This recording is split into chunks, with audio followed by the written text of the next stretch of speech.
Apa yang ingin saya sampaikan?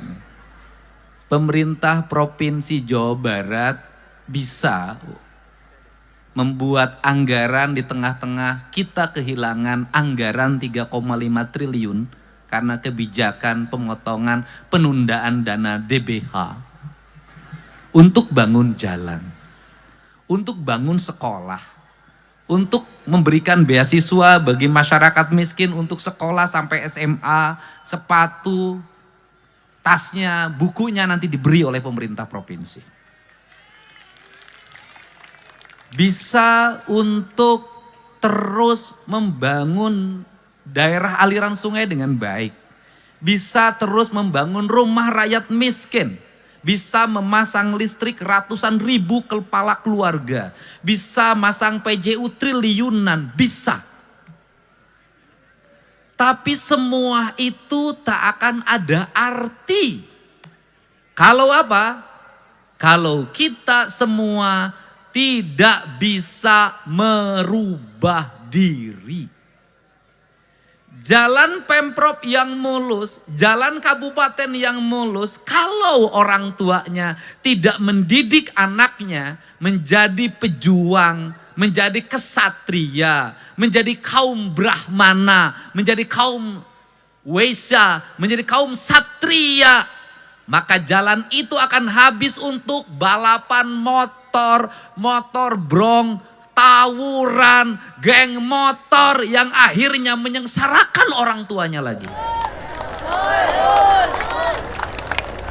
Kalau listrik yang menyala sampai rumah, pinggir jalan berjejer lampu BJU yang indah, tidak akan menjadi apapun bagi anak-anak wanita. Kalau anak-anak perempuan yang di bawah umur usia SMA, usia SMP bahkan SD, bergincu tebal setiap maghrib keluar rumah, pulang malam, gak mau bantu ibunya di dapur, gak mau ibunya masak, gak mau bantu ibunya ngepel, gak mau ibunya setrika, dia gak peduli ibunya gak punya uang, yang penting HP-nya bagus, BBM-nya cukup, bajunya bagus, gak apa-apa ibunya ngutang, maka ini gak akan ada arti.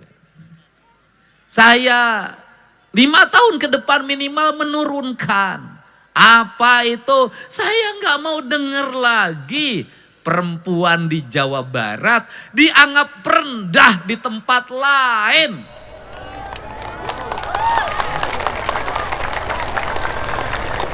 Saya nggak mau Jawa Barat identik dengan tempat hiburan perempuannya.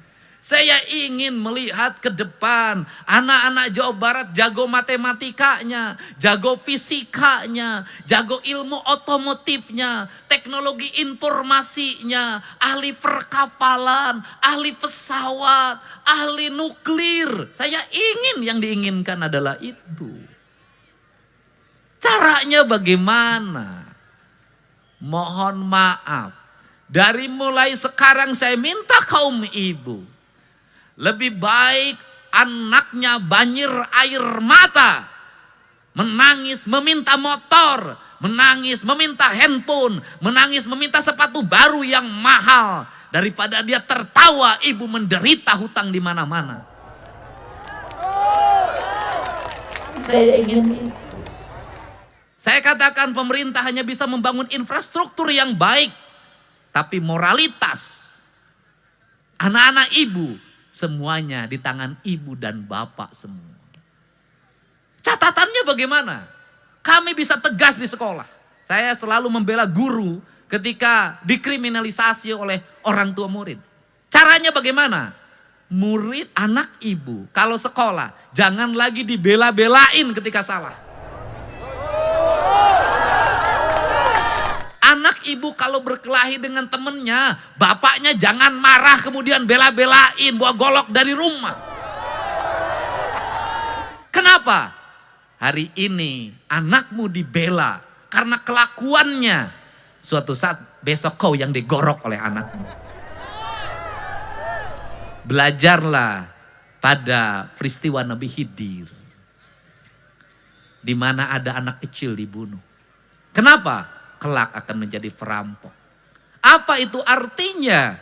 Artinya perilaku buruk anak-anak kita selesaikan ketika masih kecil. Saya melihat kemarin, saya ada orang yang bertemu di tengah hutan, akan pergi jadi TKI di Taiwan. Sudah daftar ke PT, sudah kontrak. Saya minta, hentikan, gak usah berangkat. Kenapa? Saya melihat masih punya anak yang umur 2 tahun. Dia masih melihat ada anak yang umur 5 tahun. Kenapa? Ibu cari duit di sana, anaknya dititipin di saudaranya, di bibinya. Bibinya lagi hamil. Percaya nggak anak ibu besok mendapat pendidikan yang baik? Saya lihat anaknya itu nangis, masukin permen, nangis, masukin permen. Ingin lihat HP, ingin lihat HP. Ibu nanti uang yang didapat dari Taiwan akan menjadi penyesalan. Kenapa? Tidak akan menjadi makna apapun bagi pendidikan anak ibu. Apa maknanya? Maknanya adalah hari ini yang harus dirubah di Jawa Barat adalah tradisi orang tua mau mengorbankan apapun demi hawa nafsu anaknya. Tetapi orang tua boleh mengorbankan apapun demi pendidikan, karir dan masa depan anaknya. Boleh orang tua ngutang di mana-mana demi kuliah anaknya. Boleh orang tua ngutang di mana-mana demi pendidikan anaknya. Kenapa? Besok akan terganti utang itu dengan apa? Dengan kebahagiaan karena anaknya sukses. Caranya bagaimana? Tidak ada anak yang sukses tanpa doa ibunya. Maka dari sekarang ibu-ibu di Jawa Barat, ketika anaknya kenaikan kelas, berpuasalah. Ketika anak-anaknya ujian, berpuasalah. Ketika anak-anaknya mengalami cobaan, berpuasalah. Hanya dari puasa seorang ibu yang dekat dengan Allah akan tumbuh anak-anak hebat di Jawa Barat ini. Setuju nggak? Setuju nggak? Saya yakin yang berjejer di sini, yang jadi pejabat, itu hasil karya dari doa ibunya yang mau mengorbankan dirinya. Banyak ibu saya itu nggak bisa baca tulis. Tiap hari di dapur, nggak pernah keluar dari dapur. Keluar dari dapur ke sawah, keluar dari dapur ke kandang. Dia nggak ngerti politik, dia nggak ngerti apapun. Hidupnya hanya berlinang air mata. Dan setiap hari dia hanya bicara di depan perapian. Disebutnya hawu. Kalimatnya cuma satu. Dedi mik ma bodoh sok dihina batur. Dedi ulah bodoh siga emi. Apa itu artinya? Dedi, ibumu bodoh, suka dihina orang. Kamu tidak boleh bodoh seperti ibumu. Ternyata di balik ibu yang dianggap bodoh itulah ada, justru dia adalah perempuan pinter. Dari mana pinternya? Gaji yang sedikit pensiunan bapak saya mampu membesarkan 9 anaknya sukses. Gaji yang pensiunan bapak saya mampu membesarkan anak-anaknya tanpa ngutang kemanapun, tanpa menjual apapun. Kenapa? Ibu saya rela tidak makan. Yang penting anak-anaknya bisa hebat, bisa kuat, bisa berhasil. Manajemennya apa? Manajemennya adalah buat saya sebagai gubernur. Kalau ingin rakyatnya berhasil, maka para pemimpinnya, minimal diri saya, harus mau lapar, harus mau mengurangi perjalanan dinasnya, harus mau mengurangi biaya hidupnya. Yang utamakan adalah rakyatnya agar bisa sekolah. Maka saya mengucapkan terima kasih pada jajaran Pemprov Jabar yang saya potong seluruh anggaran perjalanan dinasnya. Anggaran-anggaran yang tidak penting. Bahkan dinasnya menyuguhin tamu juga sudah pakai air kran yang dimasak. Saya justru senang mendengar itu. Kenapa? Yang penting aliran uang Pemprov Jawa Barat nanti menjadikan sarjana baru. Kemudian anak-anak lulus SMA, SMK, jalan-jalan terperbaiki, rumah-rumah rakyat miskin terbangun, rakyat terang listriknya. Semua orang berkata, negeri ini hadir di tengah-tengah kemiskinan yang besar. Jadi itu pesan saya. Kalau Pemprov sudah begini, kalau gubernurnya puasa, saya ngajak ibu-ibu juga pada puasa demi anak-anaknya. Setuju nggak? Setuju nggak? Benar nggak? Kenapa? Karena Cirebon tuh agak tinggi tawurannya. Karena Cirebon ini yang maboknya banyak. Kios-kios kecilnya banyak. Yang jual eksimernya banyak. Dan saya katakan, hei para penjual minuman keras, hei para penjual eksimer yang engkau rela menghabisi masa depan anak-anak Jawa Barat demi kekayaanmu, demi kehidupanmu. Saya katakan kamu dilaknat.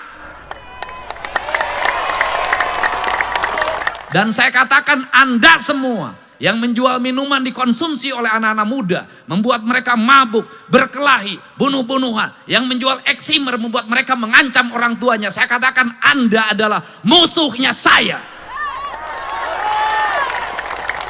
Setuju nggak? Nanti Pak Bupatinya terus koordinasi dengan para muspidanya. Bersihkan itu. Kenapa?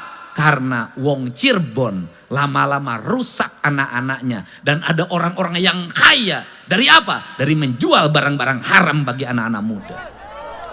Betul nggak? Kalau pengen mabok-mabok amat, minum aja air kencing kuda. Gratis. Ya Bu ya.